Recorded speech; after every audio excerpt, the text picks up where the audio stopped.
प्रति मंगलवार की तरह इंदौर कलेक्टर में जनसुनवाई हुई, जिसमें नवागत कलेक्टर आशीष सिंह ने आवेदकों की समस्या सुनी और कुछ आवेदकों की समस्या का मौके पर ही निराकरण किया। जनसुनवाई में बड़ी संख्या में दिव्यांग पहुंचे, जहां उन्होंने स्कूटी के लिए कलेक्टर को आवेदन दिया, जिस पर कुछ एक को स्कूटी भी दी गई।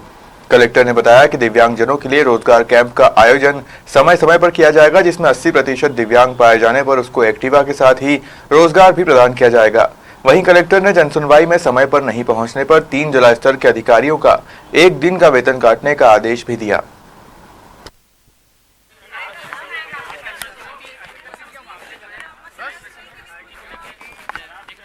देखिए, आज जनसुनवाई में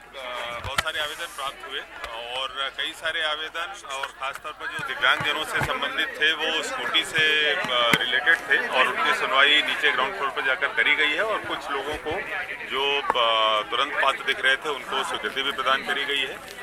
इसके अलावा एक हमारे द्वारा विशेष कैंप भी लगवाया जा रहा है, जिसमें 80% से अधिक अगर विकलांगता है तो हम लोग केंद्र सरकार के सहयोग से सभी को स्कूटी दिलवाने हेतु कार्य करेंगे। इसके साथ साथ दिव्यांगजनों के लिए एक रोजगार कैंप केवल और केवल दिव्यांगजनों के लिए भी लगाया जाएगा, जिसमें प्राइवेट कंपनियों की मदद से और NULM की मदद से हम लोग उनको रोजगार दिलाने का कार्य करेंगे। इसके साथ साथ कुछ सोसाइटी से संबंधित भी मामले आए हैं और अन्य विभागों से संबंधित मामले भी प्राप्त हुए हैं। जन सुनवाई एक बहुत ही संवेदनशील शासकीय जो है वो प्रक्रिया है, जिसमें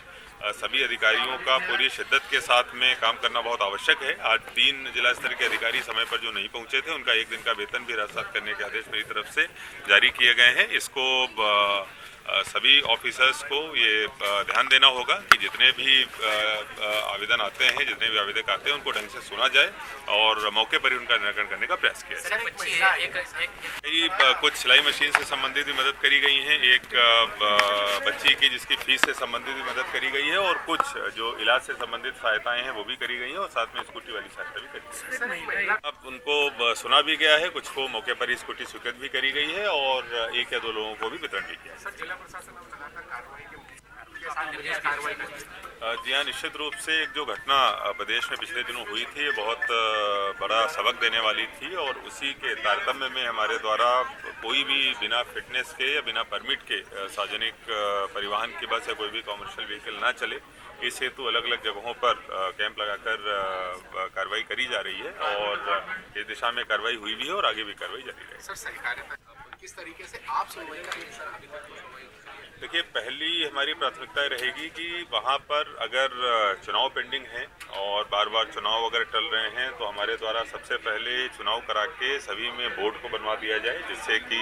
जो सदस्य हैं उनके साथ में हमारे पास जानकारी भी रहे और किसकी क्या समस्याएं हैं वो भी निकल कर आ जाए और उसके बाद में फिर हमारे अधिकारियों के सहयोग से सभी लोगों को उनका जो अधिकार है या उन्होंने जितना भी पैसा देके प्लॉट का एग्रीमेंट किया है उसके हिसाब से उनको प्राप्त हो जाए, ये हमारी स्ट्रेटजी रहेगी। समय अवश्य लगना स्वाभाविक है, लेकिन मैं पूरी कोशिश करूंगा कि हम लोग बहुत जल्दी और बिना किसी टाइम को वेस्ट किए हुए सभी लोगों को न्याय दिला पाएं।